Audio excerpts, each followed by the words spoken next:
When your boy Flavor Flav counts from 3, you're gonna go to Cane's and you're gonna order hand-battered, cooked-to-order chicken fingers. 3, 2, 1. Raising Cane's. One love. Actor Michael Rosenbaum, he knows some of the most talented people in the business. Let's get inside of Jack Osbourne. Bands would say Black Sabbath was a huge influence. And thank God you liked it, boy. Yeah. Elijah Wood. Peter gets on the phone. Elijah, would you like to play the role of Frodo? Did you cry? Probably screamed at the top of my lungs. You play iconic characters, Black Canary and Black Siren. Who would you choose? Probably Black Siren. She's like, I got this. And that's how Katie Cassidy feels. She's got this. I like that. The Inside of You podcast. Follow and listen on your favorite platform. Could this be you? Working as a corrections officer is more than a job. It's a career where you can help others while keeping your community safe. Corrections officers serve with compassion, commitment, and courage. MDC offers full benefits, a 25-year retirement, and competitive pay. New officers start at $22.37 per hour, earn $23.50 after the academy, and receive a $5,000 hiring incentive. This could be you. Visit mdcrecruiting.com.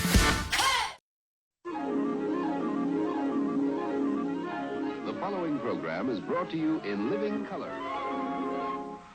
In a world of fake news, hidden agendas, and spin, this is the final fortress of free speech.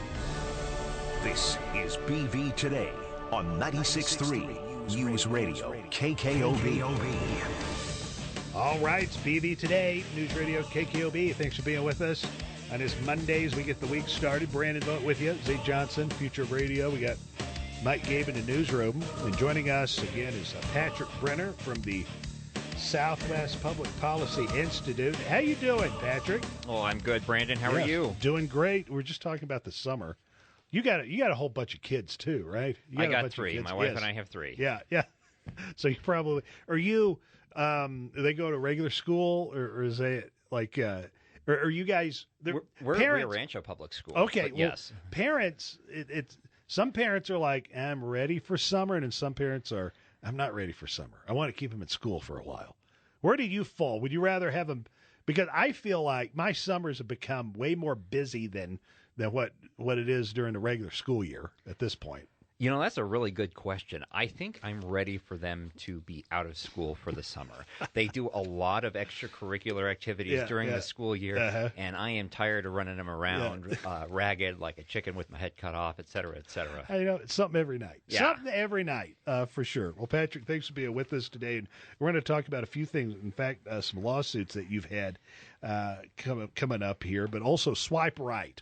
All right, so tell me about this story. Tell me about the involvement here with the Southwest Public Policy Institute. Sure. We just had a great Fox Business story air about our latest groundbreaking research at the Southwest Public Policy Institute. Yeah. This one was called Swipe Right. Mm-hmm. What happened last year that kicked off the project was the Consumer Financial Protection Bureau, under the direction of its former executive director Rohit Chopra, launched an assault on comparison shopping tools, lead generators, what they were calling digital intermediaries. All right. What is that? Expedia, SitterCity.com, NerdWallet, Credit Karma, all of those different tools that we just named, all those proper nouns, those are all lead generators, comparison shopping tools, and what the CFPB called digital intermediaries. Yeah. And the CFPB, the Consumer Financial Protection Bureau. Yes. We don't like them. They're probably my most favorite punching bag of all of the different acronym agencies out there. But Rohit Chopra launched this assault. They wanted to do away with these digital intermediaries, these comparison shopping tools, because there was this allegation that there was preferential treatment being given to a number of industry participants, meaning companies were paying to get better placement on these comparison shopping tools. Yeah. Sometimes that's true. Most of the time that's not. So we actually sought to test whether a comparison shopping platform like Credit Karma, NerdWallet, LendingTree, if those actually serve a benefit to the end consumer. How do you test those things? Is it almost like, it's digital, but like kind of like a secret shopper type thing? That's exactly what it was. Yeah. And I'm the secret shopper. That's no secret anymore. But we actually went out and applied for a number of actual, like, real live credit cards on Credit Karma and NerdWallet. Yeah. And then we also went and applied to them directly. Yeah. So we had conducted a couple of reports a couple of years ago, and we did another comparison shopping study that resulted in my credit being obliterated. Okay. I saw it go from like 800 all the way down to below 700 as a result of doing this secret shopper study. Yeah. So we used this as an opportunity to look for credit rebuilding credit cards. Okay. Yeah. It's a known thing. You can pay a certain amount of money to secure. It's a secured card sometimes. Other credit repair cards exist out there that don't require the card to be secured. It's not a secured line of credit. But we wanted to test how do you actually get a credit card like that. Yeah. So we went out and applied to a couple of different banks directly. Wells Fargo was one of them. Capital One was another one. We used Chime too. They're a newfangled organization. And we could not find a credit card that I could get approved for with the credit score that I had at the time that we were conducting the swipe right study. So we turned to NerdWallet and Credit Karma, and like the flip of a switch, we got connected with a bank that was willing to facilitate access to one of these credit cards. In this case, it was Merrick Bank, and we got the card through, I think it was NerdWallet, if I remember correctly. Now, Merrick Bank?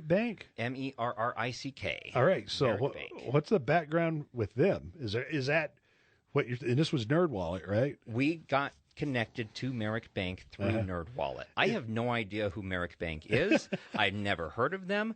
And NerdWallet did us a solid and got us connected with this new credit card. It was a $500 credit limit, which I since closed because I don't actually need it. The purpose of the study, though, was to test the validity of a comparison shopping tool like NerdWallet. And we proved that NerdWallet actually serves a valid and useful place in the market for connecting consumers with the credit that they need. And that's not just true of NerdWallet. That's true of Credit Karma, LendingTree, and then even the non-financial comparison shopping tools.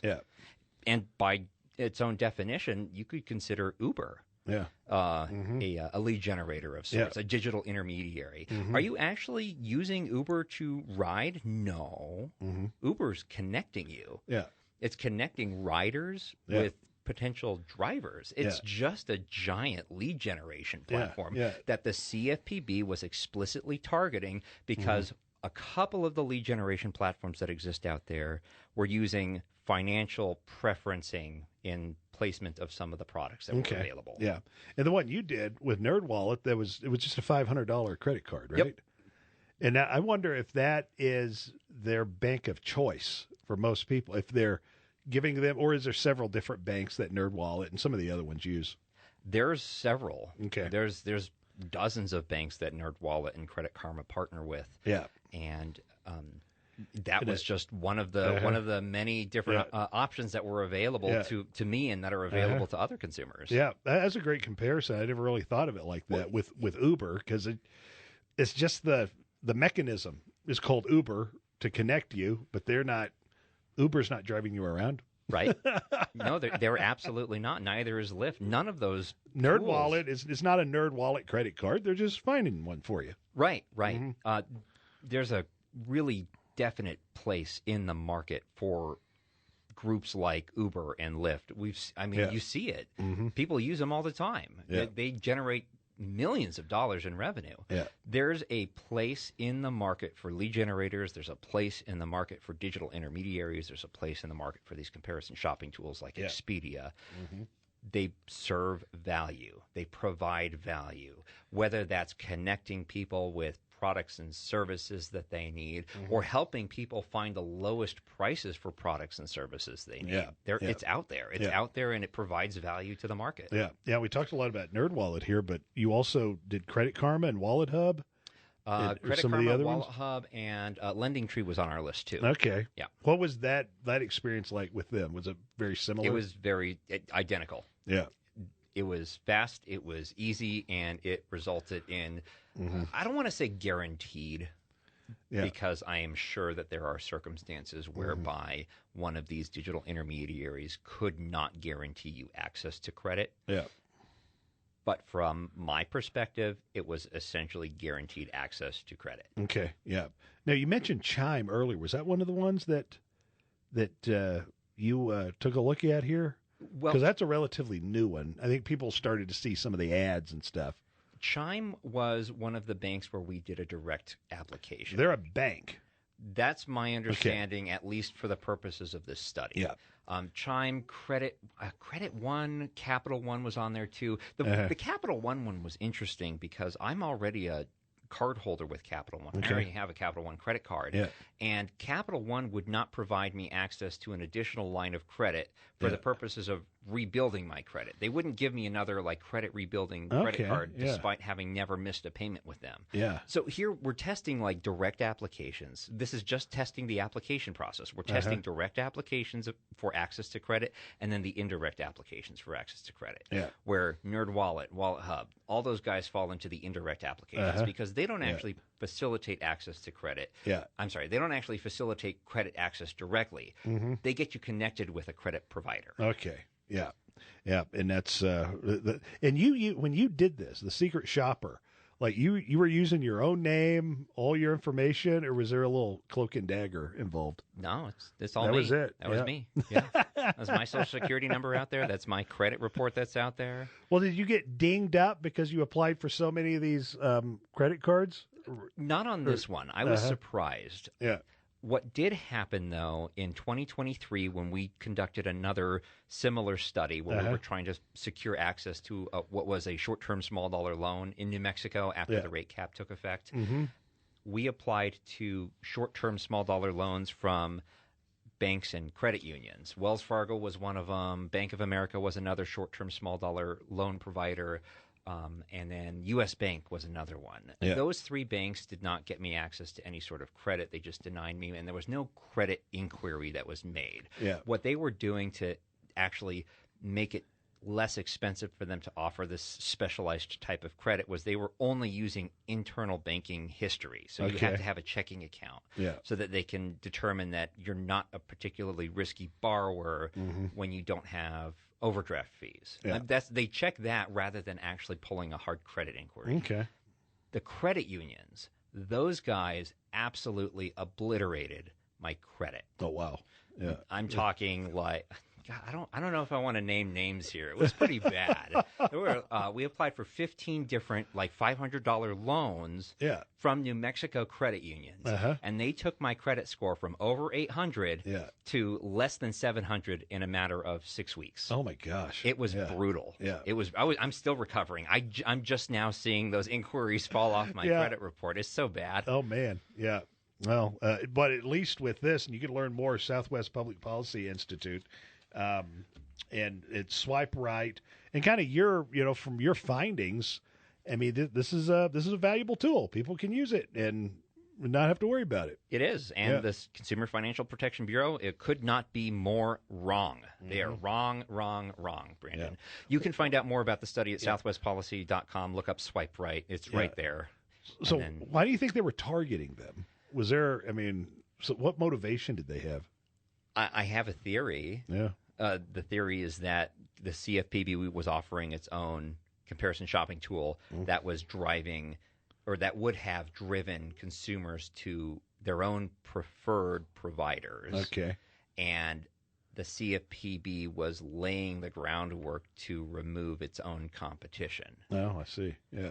Whether that is necessarily true, that's just my theory. We saw some moves in terms of some domain acquisitions by the CFPB and other government agencies where it looked like they were building their own lead generation platform. Yeah. And then they were instituting rules that would prohibit lead generation as we understand it. Yeah, and this is a government entity that is going in there and trying to circumvent regular business in America. Yep. I mean, that's We're not can't supposed to make be this doing up. that. Yes. You cannot make this up, Brandon. Well, I'm glad that you guys are on at South. Actor Michael Rosenbaum, he knows some of the most talented people in the business. Let's get inside of Jack Osborne. Bands would say Black Sabbath was a huge influence. And thank God you liked it, boy. Yeah. Elijah Wood. Peter gets on the phone. Elijah, would you like to play the role of Frodo? Did you cry? Probably screamed at the top of my lungs. You play iconic characters, Black Canary and Black Siren. Who would you choose? Probably Black Siren. She's like, I got this. And that's how Katie Cassidy feels. She's got this. I like that. The Inside of You podcast. Follow and listen on your favorite platform. Ryan Seacrest here. When you have a busy schedule, it's important to maximize your downtime. One of the best ways to do that is by going to ChumbaCasino.com. Chumba Casino has all your favorite social casino games like spin slots, bingo, and solitaire that you can play for free for a chance to redeem some serious prizes. So hop on to ChumbaCasino.com now and live the Chumba life. Sponsored by Chumba Casino. No purchase necessary. VGW Group. Void where prohibited by law. 21 plus. Terms and conditions apply. Public Policy Institute, Patrick Brenner with us. And coming up, we'll talk about another one of the lawsuits that Patrick has here that he got some good news on. Hey, I want to let you know about County Line Feed and Supply. Summer's right around the corner. So at County Line Feed and Supply, they have all the prime USDA certified beef you need all summer long. So check them out online at countylinefeednm.com or go by and see them. Pony Express Drive in Edgewood, or call for delivery. It's 505-832-9590. That's 505-832-9590, or go by and see them. It's Monday, they're closed, but you can go by tomorrow and go see the guys at County Line Feed and Supply. And, of course, remember their delivery as well, 505-832-9590. All right, it's BB Today, News Radio KKOB. Patrick Brenner from the Southwest Public Policy Institute with us, and kind of wrap up, his report on Swipe Right. Expedia too, and this is summertime. People are starting to plan vacations and stuff, so don't be afraid to look at sites like that, right? Right, absolutely. Expedia is such a valuable tool for families being able to plan their vacations inexpensively. Yeah. I use it all the time. Mm-hmm. What are some of you travel quite a bit. Like, what are some of the other ones that maybe you took a look at that the CFPB was kind of targeting? They weren't explicitly targeting a specific platform. It's not like they named Expedia or SitterCity.com or any of those platforms. They didn't call attention to an individual platform. They were calling attention to lead generators generally. Okay. And lead generators are, I guess you would call them a specialized subset of a digital intermediary. So there's all sorts of different platforms that connect consumers with products and services. And one such mechanism for this, go to google.com and look up short-term loan or small dollar loan or something like that. Yeah. And you won't actually find a lender advertising directly. What you'll find when you click on one of those is you'll get connected to a lender via a lead generator. I see. Yeah. And this is just the way things are in this particular segment of financial services. Yeah. It's been that way, since Google started implementing their policy of high-interest loans being prohibited from advertising directly on Google. Yeah. When did that happen? The high-interest loans in Google. Do you know offhand? No. No, I don't. Yeah. But that has been the case for a while, right? Yeah. It's as long as I've been in the think tank business, that has been the case. Yeah, for sure. All right, tell me about the lawsuit here. This was with the New Mexico Taxation and Revenue Department, right? Oh, this was fun. Yeah. I had a blast. I don't think there was a boring moment of this lawsuit. Yeah. We originally requested access to the Motor Vehicle Division database from the Department of Taxation and Revenue. In New Mexico, the Motor Vehicle Division falls under TRD. Yeah. And we did that specifically because Governor Michelle Lujan Grisham is importing California-type electric vehicle mandate policy. Yeah. A certain number of vehicles sold in the state of New Mexico by a certain date have to be pure EV. It's next year, isn't it? In 26, or part of this, I believe, is 26. I'll check on that. It was 43% by 2026. Yeah. Is that right? Yeah. 43% of new vehicles sold in the state of New Mexico have to be zero-emission vehicles. Yeah. That's pure EVs. Yeah. By 2026, and then it jumps up to 80% by 2032, if I'm not mistaken. Yeah.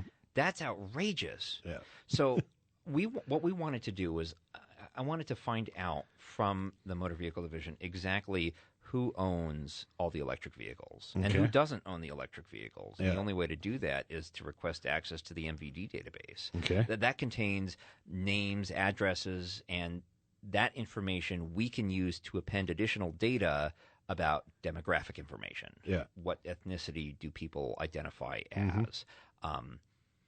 And then we'll also find out what kind of car they drive. Yeah. And this all stays very anonymized. We're just looking at the aggregate figures. But I have a sneaking suspicion that the majority of EVs that are currently owned by private individuals in the state of New Mexico right now are owned by like the top 10% of wealth earners in the state of New Mexico. And then from that 10%, how many identify as Hispanic or Latino? How many identify as Caucasian or white? I want to know. I want to know because we want to prove that Governor Michelle Lujan Grisham's electric vehicle mandates are actually disproportionately negatively impacting minorities. Yeah.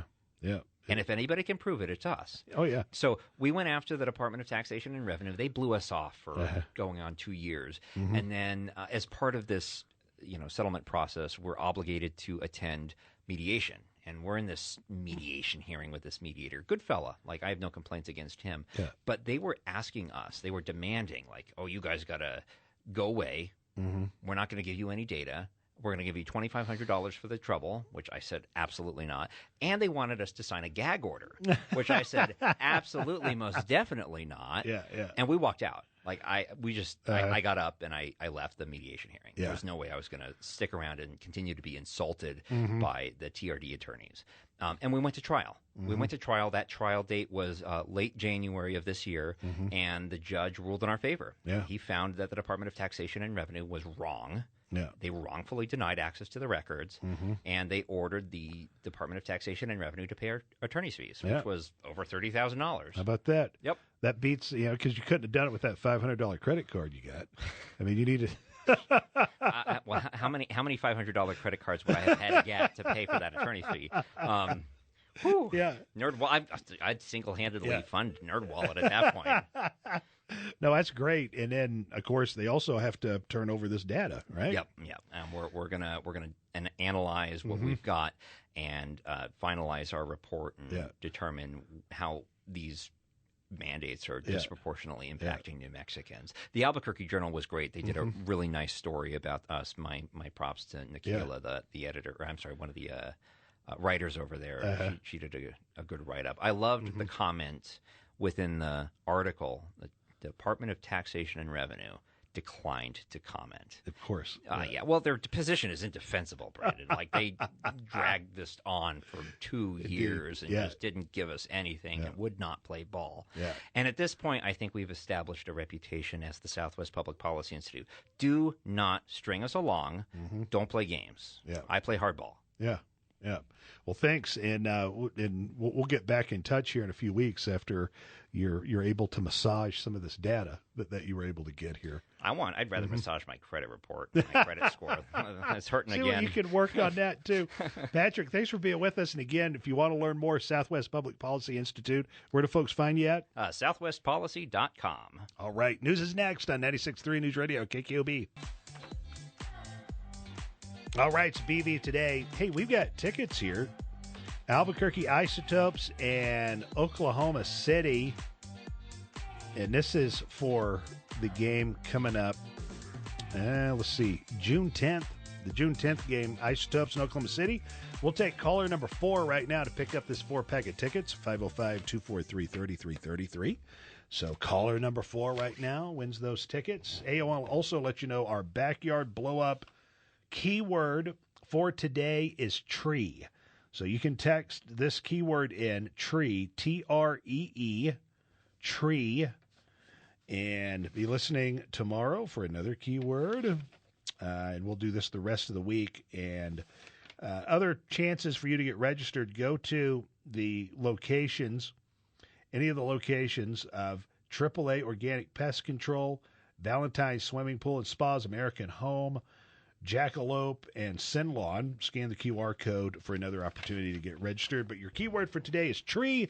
Text that to 505-243-3333. A couple of things going on here. One, the Supreme Court, in one of the rulings today, the Supreme Court, in an emergency order, allowed the Trump administration to start stripping legal protections the Biden administration gave to hundreds of thousands of Venezuelans. Now, think about this. Remember our judge down in southern New Mexico, who was Judge Cano, who was aiding and abetting an illegal Venezuelan gang member? Now, the Trump administration said when they came in January that they would revoke the temporary protected status for Venezuelans, known as TPS reports, right, from Office Space.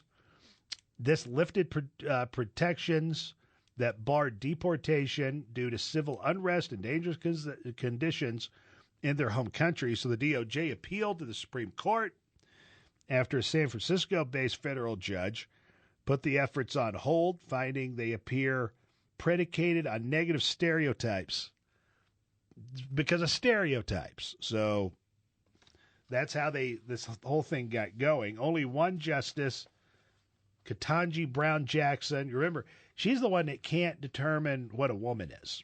Remember that? During her confirmation hearing? She's the one that couldn't even figure out what a woman is because she's not a biologist. And Biden's former appointee to the court publicly dissented from Monday's order to lift that judge blockade. Neither Jackson nor the majority explained their decision, so it's off. They don't have the Biden legal protections that they gave to the Venezuelans. They're not special anymore, according to the Supreme Court. Another big victory for the Trump administration, which has had this flurry of emergency appeals to the Supreme Court. There's still some other ones that are still hanging out there. Very late in the judicial term, though, Homeland Security Secretary Kristi Noem, they're calling her Ice Barbie. And I guess the left calls her Ice. She's the Ice Barbie.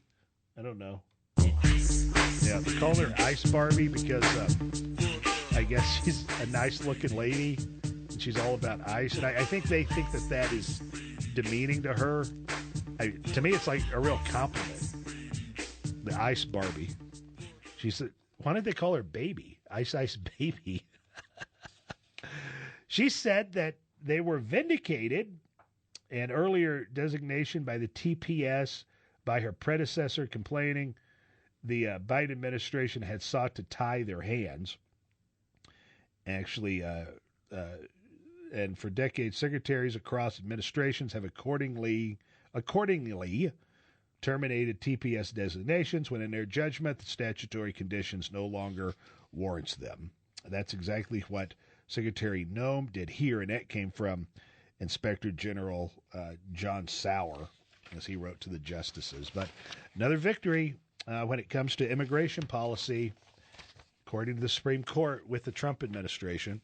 Also, earlier today, Bob Clark had Dan Champagne, city councilor, on, and he did a really great job of articulating his points about the fiber installation. And you can find that on our website, newsradiokkob.com. You can listen to that podcast with City Councilor Dan Champagne. And here's a little bit of the story that's from KOAT about Easy Fiber. And they're the ones that are at issue here. No Contest Wrestling. O'Shea Jackson Jr. and TJ Jefferson with the biggest names in the game. Ricky Sykes is in the house, everybody. NXT North American Champion, baby. How you feeling right now, man? I feel great. Jay Uso. What's going on, man? A lot of heavy days, but it's okay, man. It's part of the game. They know who they are, bro. And you know who I am. TJ, can you tell them where to find us? Yeah. I mean, why else are we here? You can always find us No Contest Wrestling. Check us out. The No Contest Wrestling Podcast, part of the Rich Eisen Podcast Network. Follow and listen on your favorite platform.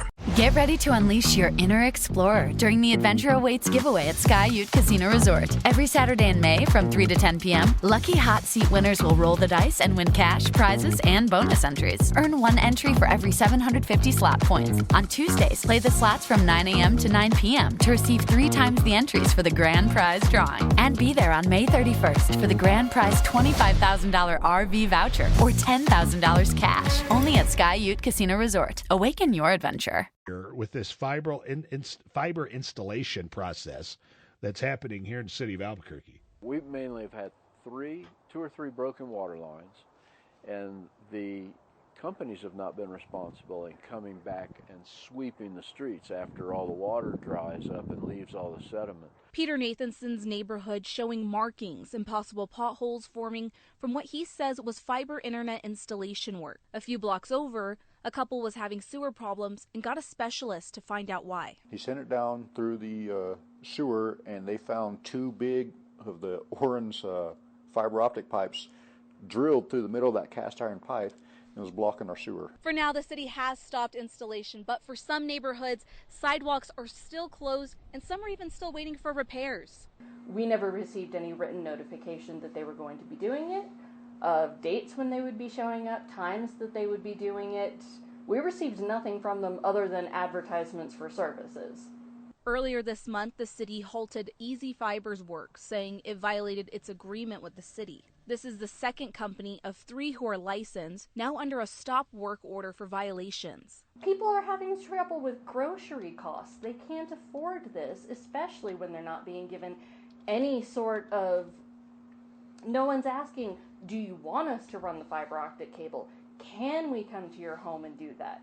They're simply showing up and doing it. And most homeowners don't know their legal rights when it comes to that. City Councilor Dan Champagne is pushing for a resolution to temporarily suspend fiber installation permits to reevaluate permit criteria and other required standards. The resolution will also require several city departments to meet within 30 days to evaluate these companies and their approach to residents' concerns. On Monday, the council will vote. Nathanson says he's been pushing for something to be done and hopes this will get control over installation construction across the city. Keep track of the company's progress, put in contracts that have real infractions that we know are happening, things that are common to this kind of work, and put a fine that's going to keep the company's attention so they'll continue to address their work and stop these breakages and infrastructure damage. And Easy Fiber sending us a response to this, saying in part,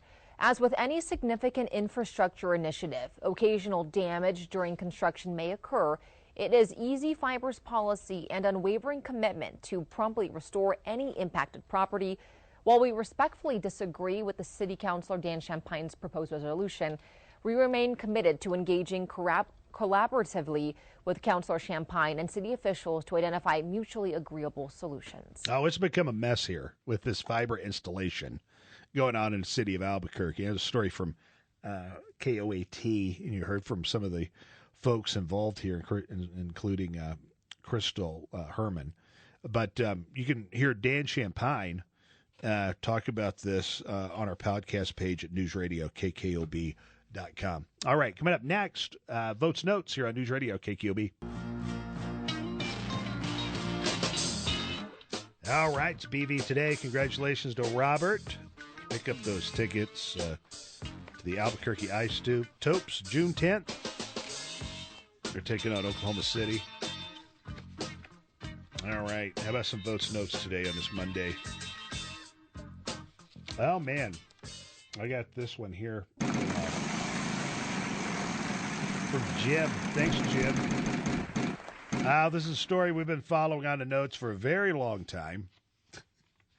The journey of Joe Exotic. Still in prison, though. Serving 22 years in prison for 2 counts of murder for hire.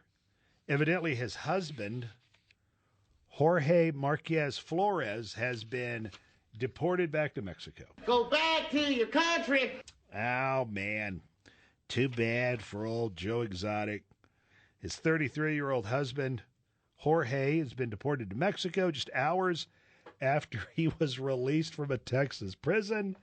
The couple met and got married while in that Texas prison. You know, of course, now Eric and Lyle Menendez are going to be maybe released. They're eligible for parole now. And I don't know who would be a bigger get on the reality show tour, Eric and Lyle Menendez or perhaps Joe Exotic, if he ever gets out, which is honestly one of my big disappointments from the first Trump administration. Why didn't Joe Exotic get out? And now, I mean, come on, we're burning daylight here, Trump. Let's get Joe Exotic out of prison. Joe Exotic has been married 5 times to 6 different partners. Oh, he's kind of like the Elizabeth Taylor of our times, including 5 times, yes. And in 2014, Exotic was married in an unconventional 3-way wedding, whatever that is. All right. Oh, how about this? This is Brant. Wake me up before you note. Oh, yes. How about this one? It appears coming to Pope Joy Hall this fall. The life and music of George Michael. How about that? October 12th. Ooh, during Balloon Fiesta. And it's a special matinee, 3 p.m. I love it. I may have to go and go to this, Zay. It's October 12th, 3 p.m. at Pope Joy. The life and music of George Michael. How about that? So I guess it's one day only there. So let's see here. 25-26 Pope Joy Present Season. Subscriptions begin at 10 a.m. on Tuesday, May 20th, tomorrow. George Michael, that's right down my alley. Okay. You want to go? Let's go to this. I might have to. October. Me and you. We'll go watch George Michael at Pope Joy. Putting it on my calendar. It's a Sunday, and it's during the football season, too. And I can see Dallas has got me. Yeah, we'll see what the Cowboys' schedule is. See if you can fit that into your calendar. All